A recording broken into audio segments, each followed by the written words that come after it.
Horror कहानियां थी। कौन थी वो? मैं 8 महीने की प्रेग्नेंट थी और अपनी डिलीवरी के लिए अपने मायके गई थी। माँ ने मुझे फोन पर बताया, घर के पीछे की तरफ जो खाली जमीन थी ना, वहां पर एक नया कमरा बनवा लिया है। इतने सालों के बाद जैसे ही अपने घर में कदम रखा, कुछ अलग सा लगा। माँ, ये घर के पीछे की तरफ नया कमरा बनवाने की क्या जरूरत थी? अरे बेटा, घर के पीछे दूर दूर तक खाली जमीन है। तेरे पापा को कई दिनों से लग रहा था कि यहाँ पर एक कमरा बनवा लेंगे तो ताजा हवा मिल जाया करेगी। अब तो ये सब छोड़ और चल जल्दी से दूध पी ले। माँ, मैं थोड़ी देर में पी लूंगी, आप सो जाओ। मैंने दूध का गिलास उठाकर उस खिड़की में रख दिया। पता नहीं कब आंख लगी, अचानक से खिड़की के पल्लों के खड़कने की तेज आवाज आई। दूध का गिलास धड़ाम से जमीन पर आ गिरा। जमीन पर गिरते ही दूध का रंग लाल हो चुका था। मैंने खिड़की से झांक कर बाहर देखा। चारों तरफ धुप अंधेरा था। उस अंधेरे की तरफ से कुछ आवाजें आ रही थी, जैसे छोटे बच्चे आपस में खिलखिलाकर मस्ती कर रहे हो।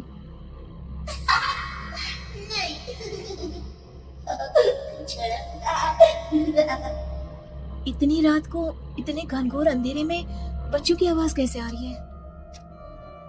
घड़ी में वक्त देखा तो ठीक 12 बजे थे। देखकर मैं सन्न रह गई। बुरी आत्माओं और भूतों की कई कहानियां मैं सुन चुकी थी। वक्त भी कुछ ऐसा ही था। ऊपर से मैं प्रेग्नेंट। सुना था कि ऐसे वक्त में अक्सर बुरी आत्माएं औरतों का पीछा करती हैं। तो क्या मेरे पीछे भी? पसीने से तरबतर बड़ी मुश्किल से, जैसे कांपते हाथों से मैंने उस खिड़की को बंद किया। जल्दी से जल्दी उस कमरे से बाहर निकलकर माँ के पास जाने के बारे में सोचा, लेकिन जैसे ही दरवाजे की तरफ पलटी, लगा कोई साया हवा की स्पीड से दरवाजे के सामने से गुजर गया।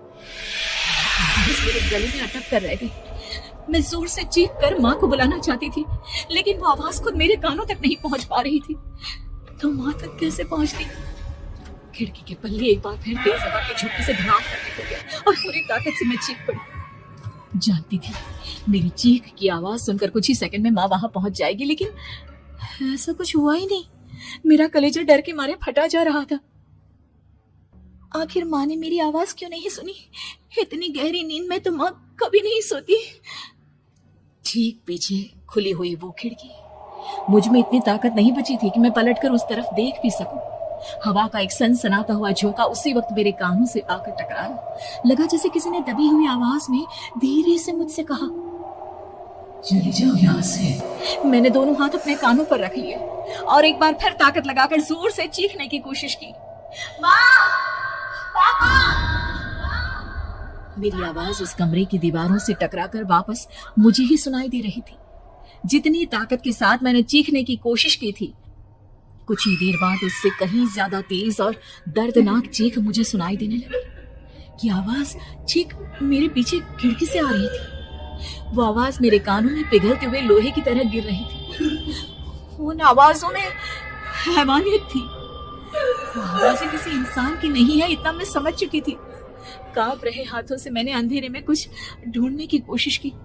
तभी अचानक मेरा हाथ बेड पर रखी टॉर्च पर पड़ा। किसी तरह ताकत लगाकर टॉर्च का बटन ऑन किया, लेकिन ये क्या? सामने दरवाजे पर 3 छोटी लड़कियां खड़ी हुई थी। उनके हाथ में स्टील के चमचमाते हुए चाकू थे। मैं घबराकर लड़खड़ाई और पीछे की तरफ हटी, लेकिन तब तक वो मेरे पास आ चुकी थी। उनकी गर्दन टेढ़ी थी और उनके हाथों के वो चाकू मेरे पेट को निशाना बनाने को तैयार। मैं जोर से चीखी, नहीं, छोड़ दो मेरे बच्चे को, मत मारो, मत मारो, छोड़ दो मेरे बच्चे को। सोनाली, क्या हुआ बेटा? तू इतनी डरी हुई क्यों है? उठ बेटा, क्या हुआ? हड़बड़ाकर मैंने अपनी आंखें खोली। देखा तो दिन निकल आया था। माँ मुझे जगा रही थी। मेरा चेहरा पूरा पसीने से लथपथ था। क्या हुआ बेटा? तुमने कोई बुरा सपना देखा क्या? मैं अभी तक अपने पूरे होश में नहीं थी। वो मेरे बच्चे को मार देगी माँ। वो लड़की मेरे बच्चे को।